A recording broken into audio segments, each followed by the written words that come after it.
Сайн байцгаана уу? Happy Workplace podcast-ийн маань ээлж дугаар эхэлж байна. За энэ удаагийн дугаараараа бид ковидын дараагаас илүү түгээмэл болсон нэгэн ажиллах хэм маягийн тухай харбилтгсэн ба. За энэ маань бол зайнаас ажиллах. За тэгвэл энэ удаагийн дугаараар зайнаас ажиллах гэдэг нь юу вэ? Үүнд ямар нэгэн давуу сул тал байдгүй. За ямар төрлүүдтэй байдаг талаарыг харбилтгсэн ба.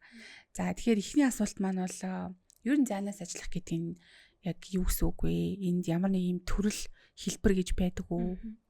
Зайнаас ажиллах гэдэг нь болохоор ер нь хаана байгаасаа үл хамааран технологийн дэвшилтэд одоо байдлыг ашиглаад дижитал бүтээгдэхүүнийг ашиглаад одоо ажиллах зайнаас буюу ханаас ч хамаагүй ажиллах боломж. За энэ нь болохоор ерөнхийдөө уян хатан ажиллах гэдэг ойлголттой ер нь бол холбоотой. За магадгүй зарим хүмүүсийн хувьд энэ магадгүй сорилт бэрхшээл байх магадaltaй.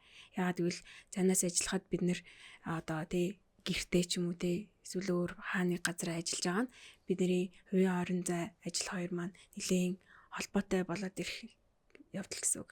За тэгээд ер нь зайнаас ажиллах байдлыг ерөнхийдөө 3 ангилдаг. Эхний нь болохоор бүтэн байдлаар зайнаас ажиллах буюу ерөөсөө ажлын тодорхой нэг офис байршил дээр очиж ажиллахгүй хаанаас л хаанаас ажиллана гэсэн үг. Хаана байгаа газараасаа. За хоёр дахь нь маань болохоор hybrid буюу ер нь бол одоо юм хослолмол байдлаар ажиллах. За 7 өдрийн магадгүй 3 өдрийн офис дээр ирнэ, 2 өдрийн гэрээсээ ажиллана гэдэг ч юм уу. Тийм байдлаар хослолмол байдлаар ажиллах. За 3 дахь нь болохоор ер нь бол уян хатан буюу өөрөө цагийн хуваараа зохицуулж зохиож ажиллах. Магадгүй тэр нь өдөрч ажиллаа хийж болно, шөнөж ажиллаа хийж болно. Өөрөө тодорхой яг ийм тэдэн цагт ажиллах гэсэн бол яг тэр цагтаа өөрөө ажиллаа зохицуулаад хийгээд явахыг хэлдэг. За тэгэнгუთ зарим хүний хувьд зайнаас ажиллах нь маш хялбар тухтай байх магадaltaй тий. Яагаад гэвэл юу гэдэг чинь олон цагаар ишээ явахгүй гэдэг ч юм уу. Эсвэл өөрийнхөө хувийн амьдралыг гэр бүлийн асуудлыг зохицуулах боломжтой байдаг гэдэг ч юм уу. За харин зарим хүмүүсийн хувьд бол зайнаас ажиллах нь бас тодорхой юм сөрөгтэй сул талуудыг үзүүлэх магадaltaй байдаг тий. Тэгэхээр ер нь хамгийн ихлэ ярил л да зайнаас ажиллахын давуу тал. Одоо нэлээд тренд болоод байгаа шүү дээ зайнаас ажиллах.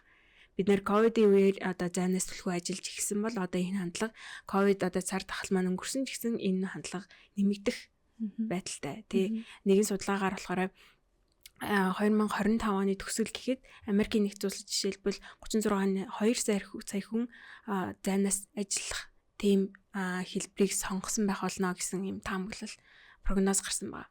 Энэ нь ковидын өмнөхтэй харьцуулахад 87% илүү байгаа даахгүй. Тэгэхээр зөвхөн цар тахалтай холбоогүйгээр ер нь ингэ зайнаас ажиллах давуу талтай байна болох юм байна гэдгийг хүмүүс илүү ойлгоод байгаа шүү дээ. Тэгэхээр зайнаас ажиллах давуу тал нь цар тахлын нөлөөр ер нь бол бид нэр зайнаас ажиллах, зайнаас суралцах, зайнаас харилцах гэдэгт нэлээд их суралцлаа тий бас тийм дадалтай болчихсон. Ерөнхийдөө бараг л яагаад үргэлжлүүлээд зайнаас ажиллаж болохгүй гэдэг одоо бодлыг ч гэсэндээ ажилтнуудад түгэж байгаа хэл та. Тэгэхээр ерөнхийдөө бол ковидын өмнө ч гэсэн зайнаас ажиллах гэдэг маань бол байсан. Гэхдээ тэмч түгээмэл бол байгаагүй. Илүү манай монголчууд одоо ээлжээр ажиллах буюу нэг ростроор ажиллах гэдгийг бол илүү сайн мэддэг байсан тий. За тэгвэл ерөнхийдөө зайнаас ажиллах нь нөгөө ажил амьдралын тэнцвэрийг уян хатан болгож өгөх боломжтой тийм ээ. За ерөнхийдөө бол өөрийнхөө ажиллах цаг, ажиллах орчин, ажиллах газраа өөрөө зохион бүтээж байгаа. Одоо юу гэдэг чинь хэрвээ тухайн одоо ажилтны ажилдаг газар нь заавал одоо 9-6 гэдэг цагийг хэрвээ зааж өгөөгүй байлаа гэж бодоход хандлаа унтаж амраад босоод өөрийнхөө хийх ёстой ажлыг хийгээд хийх ёстой цагт нь одоо хүлээл гэж өгөх. За гэтээ тэр нь заавал нөгөө ажлын 8 цаг, 9 цаг за тэрийг бол заавал зарцуулсан байх гэдэг ч юм уу тийм шаардлагуудын дагав. За тэгээ ерөнхийдөө бол гэр ажил хоёр ерөнхийдөө ойрхон буюу нэг газарт болоод ирчгээр тухайн хүн өөрийнхөө хувийн хөгжил сонирхол хоббидоо болон гэр бүлдээ зарцуулах цаг нь бол нэмэгдэх боломжтой. Тэгээд жил төвчрэхгүй байна гэсэн үг шүү дээ. Монголын нөхцөлд бол Америкт хийгдсэн судалгаагаар болохоор зайнаас ажилладаг ажилтнуудын 71% нь зайнаас ажиллаж байгаа байдал нь миний өөрийн бүтээмж болоод хувийн амьдралын маань асуудлуудыг шийдэж өгсөн гэж хариулсан байсан. За тэгээд дараагийн нэг давуу тал нь юу вэ гэхлээр ажил дээр байдаг ямар нэгэн сатаарах анхаарал төвлөрөхөд асуудал үүсгэх зүйлийг багасгах боломжтой. Яг одоо гэртээ чимээгүй, яг ганцаараа сууж байгаад ажиллах гэдэг ч юм уу те илүү сайн анхаарал нь төвлөрнө. За хурал цуглаанд орохдоо ч гэсэндээ дуу чимээ багтаа байна гэсэн үг байна. За дараагаар болохоор ажилтай холбоотой альва стрессийг бууруулах. За одоо магадгүй ажлын байран дээр бүр яг офис дээр очиж ажилдаг ажилтнуудын хувьд бол ажил руугаа явхад бас нэлээд цаг хугацаа зарцуулдаг тий. Тэрийг байхгүй болгочих гинэ гэсэн үг. За тэгээ өдрийн хоолнд зарцуулдаг мөнгийг бас байхгүй болгочих гинэ гэсэн үг. За магадгүй ажлын орчны магадгүй уур амьсгал нь, соёл нь, за эсвэл хүйтэн дулаан, өнгөн гих зэрэгээс шалтгаалах тэдгээр стрессүүдийг бол зайнаас ажилтнаараа буулгаж өгөх боломжтой байдаг. За тэгээ бас нэг сонирхолтой баримт дуртахад ерөнхийдөө бол ажилтнуудын 77% нь ингэж зайнаас ажиллах нь миний бүтээмжийг илүү нэмэгдүүлсэн гэж бас нэг судалгааны үр дүн гарсан байгаа. За дараагийн нэг зайнаас ажиллах явцад гарах давуу тал нь юу гэхээр өөрийн дур сонирхолтой нийцсэн тухтай одоо ажлын орчныг бүрдүүлэх боломжтой. Яг өөрийнхөө хугацаа өмслөө тий. Заавал офис хувцас, байрын хувцас ч юм уу тий. Би барьсан офис хувцас өмсөх шаардлагагүйгээр унтлагынхаа хувцастай ч юм уу. За зарим тохиолдолд одоо юу гэдэг чинь хүссэн сандал дээрээ, хүссэн ширээн дээрээ суугаад за тэгээд өөртөө илүү тухтайгаар ажлын орчныг бүрдүүлснээрээ тухайн хүний анхаарал сарних байдал, бүтээмж гарах байдал ч гэсэндээ нэмэгддэг гэсэн судалгааны үр дүн байсан. За дараагаар нь бол нөгөө өөртөө анхаарах цаг боломжууд нь илүү нэмэгдэнэ. Гэртээ байгаа тохиолдолдоо цайны цагаараа дуу хийх гэдэг ч юм уу. За тэгээд дуртай номоо унших, дуртай хөгжмөө сонсох гэдэг ч юм уу. За тэгээд магадгүй цайны цагаараа гэртээгээ ойрхон амжуулах ажлуудаа бас амжуулах гэдэг ч юм уу. Өөрийнхөө одоо хувийн зүйлсэд бас цаг гаргах боломж нэмэгдэнэ гэсэн үг байна. За дараагаар нь болохоор ажлын орчинд байдаг альва нэг дүрм, журам, стресс үүсгэх хүчин зүйлсүүдийг багасгах боломжтой. Одоо гэртээ байгаа тохиолдолд ямар нэгэн дүрм, журамд захирагдахгүйгээр ажиллаа хийх боломжтой хаан тий. За тэгээд дараагаар нь мэдээж нөгөө олон хүн дунд орж ажиллахад за олон хүнтэй харилцахад үүсдэг сэтгэл түгшүүрийг бас бууруулах боломжтой байна. За тэгвэл дараагаар нь ерөнхийдөө энэ зайнаас ажиллах нь ямар сул талтай байдаг вэ гэхээр 4 төрлийн сул тал байж болох юм байна.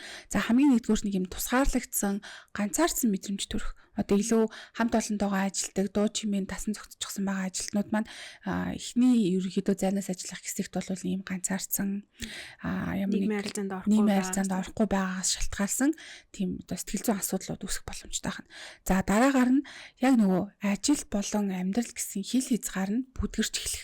Ажил амьдралын тэнцвэр алдагдах. Яг эхний ээлжинд бол бид нэр давуу тал дээр нь ажил амьдралын тэнцвэрийг хангах уяатан байдлаа гэж ярьсан. Гэтэл энэ эсрэгээрээ буцаагаад нөгөө гэртээ байхдаа ажлын цагаа дуусгаж чадахгүй маш их ажиллаад ах юм бол ажил амьдралын тэнцвэр алдагдаж эхэлнэ. За тэгээ бүр цаашлаад ажлаас хашрах хам шинж төртөж эхэлнэ. Илүү нөгөө удаан цаг хугацаанд ажилласаар байх юм бол.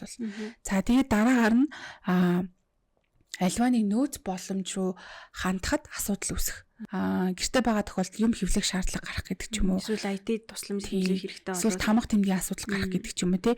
Үүнтэй холбоотойгоор яг нөгөө офис дээр л байдаг зүйлсүүдийн дутагдалд орох. Тийм одоо нөөцгүй байх гэдэг одоо сул тал бол үүсэх боломжтой байна. Энэс гадна нөгөө ажил амьдралын хил хязгаар бүдгэрнэ гэдэг дээр магадгүй түрүү хэлсэн штэ гэртээ ганцаараа ингээл амар гой тухтай ажиллана. Магадгүй гэртээ амар олон хүүхдүүдтэйгээ ажиллаа ихэд бас стресс нэмэгдэж болох юм тий. Ингээл ажиллаа хиймээр байдаг хүүхдүүдтэй бас хармаар байдаг гэд хэмжлэн энэ хил хязгаар бас бүдгэрэх үед стресс нэмэгдэж магадгүй тий.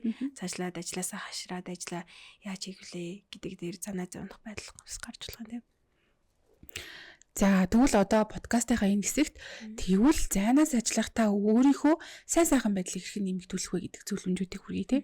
За ерөнхийдөө бол хамгийн нэгдүгээрт нь зайнаас ажиллаж байгаа ч гэсэндээ та яг офисоос ажиллаж байгаа юм шигээр өдрийнхөө хуваарийг зохицуулах.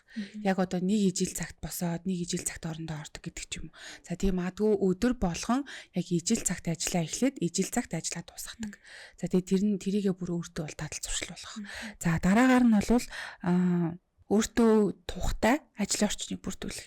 За хэрвээ та дуу чимээ багтай ажлын орчинд одоо ажиллах хүсдэг бол магадгүй цонхоо хаагаад илүү чимээгүй орчныг бүрдүүлэх.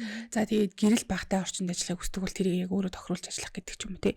За дараагаар нь бол өөрийнхөө сэтгэл зүйн эрүүл мэндэд анхаарах. Ерөнхийдөө бол нөгөө хамт олонтойгоо байгаа сурчсан байгаа хүмүүст эхлээд яг ингэж зайнаас ажиллаж эхлэхэд бол хямралууд үүсэхгүй. Тэгэхээр магадгүй бас зайнаас ажиллаж байгаагаа давуу тал болгоод өөрийнхөө сэтгэл зүйн эрүүл мэндэд анхаарах жижиг дадлуудыг хэвшүүлэх. За тэгээд ганцаараа ажиллаж байгаа шүү гэдгийг бодох гэхээс илүүтэй ажлын хамт олонтойгоо уцаар ярих. Митинг цаг товлоод тэр митингээрээ ажиллаа ярихаас гадна ерөнхийдөө гэрээсээ ажиллах нь ямар байгаа талаар хуваалцах, мэдрэмжээ хуваалцах. За тэгээд өөрт мэдрэгдэж байгаа магадгүй нөгөө ажил гэр гэсэн асуудлуудыг, стрессийг ч юм уу хүлээн зөвшөөрөх, тэдгээрийг даван туулж болох алхмуудад суралцах гэдэг ч юм уу. Тийм байдлаарс байж болно. За бас нэг арга нь болохоор ажил амьдралынхаа хоорондын хил хязгаарыг тодорхой болгож өгөх тийм. За магадгүй яг нөгөө ажиллаа хийн гэж төлөвлөсөн цаг чинь дууссан бол тэрнээс хойш ажиллаа хийхгүй байхад одоо ийм дадлыг бий болгох, имэйлээ шалгахгүй байх тий хэтрүүлж ажиллахгүй байх гэмчлэн эсвэл болохоор нэг тийм ажлынхаа орчныг бүрдүүлнэ гэсэн штэ тэр орчноосоо ингэж холдох бүр биетээр ингэж гарч явах гэдэг ч юм. Тархичин өөрөө айгүй юм юмд тасамтгаа штэ.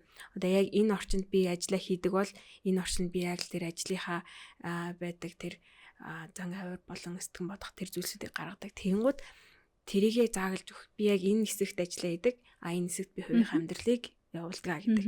Энэ заагийг биетээр гаргаж өгөх. За тэгээд дараагийн нэг зөвлөмж нь болохоор бие махбодынхаа эрүүл мэндэд бас анхаарах хэрэгтэй. Тогтмол цагт босоод, сунгалтын дасгал хийгээд, ус уугаад, өөрийгөө амраагаад тодорхой шаардлагатай завсарлагаануудыг авах хэрэгтэй. За тэгээд мэдээж бид нэр гэртээ магадгүй зайнаас ажиллах үед бид нар за бүгдийг нь гяс хийж бүх юмыг намжуулчих гэх мэтчлэг өөртөө хэтэрхий ачаал өгөх хандлагаас гарч магадгүй тийм тохиолдолд яг юм тодорхой яг юм жижиг алхмуудад ажлуудаа хуваагаад за тэгээд магадгүй хийж байгаа ажлуудаа ангилснараа хийгээд эрэмблээд тэгээд өөртөө бас юм урамшуулах зүйлсээ хий. Одоо хинж одоо ажил дээр магадгүй намайг хин нэг урамшуулад энэ чинь бас юм байна гэж хэлдэг бол гэрт тэгж хэлэх хүн байхгүй байж магадгүй. Тэгэхээр өөрийгөө урамшуулад гаргасан амжилтуудаа тэмдэглэх. За тэгээд мөн ачааллаа хэтрүүлэхгүй байх. За тэгээд хамгийн чухал нь хамгийн сүүлийн нэг зөвлөмж нь болохоор тусламж авах. Хэрвээ ганцаараа гаццсан ямар нэг зүйлийг яаж хийх мэдэхгүй бол удирдлагаасаа хамт олноосоо асуугаарай. Тийм ба. Тэгээд мэдээж түрүү хэлсэн штэ нэг давуу сул тал нь болохоор аюу ганцаарсан мэдрэмж авдаг хүмүүстэй харилцахгүй болоод ирэхээрээ. За тэгээд ганцаарсан мэдрэмжээс үүдээд бас магадгүй өөртөө урам хур сэтгэлээр готрах хэмжлэн тийм зүйлсүүд үүсэж болно. Тэгэхээр тухайн бүрд нь бид нэр тусламжийг аваад тийм магадгүй сэтгэл зүйн эрүүл мэндтэй холбоотой мэрэгчлэлтнүүдийн тусламж зөвлөгөө, сэтгэлийн зөвлөгөө гэдэг ч юм уу тийм зүйлийг эргэлхийлэх зүйтэй. Яг зөв. За энэ удаагийн дугаараараа бид зайнаас ажиллахын давуу болон сул тал, за мөн зайнаас ажиллахдаа өөрийнхөө сайн сайхан байдалд хэрхэн анхаарах вэ гэдэг зөвлөмжийг хүргэлээ. Та бүхэн тусалсан гэж найдаж байна. Дараагийн дугаараар уулзлаа. Баяртай.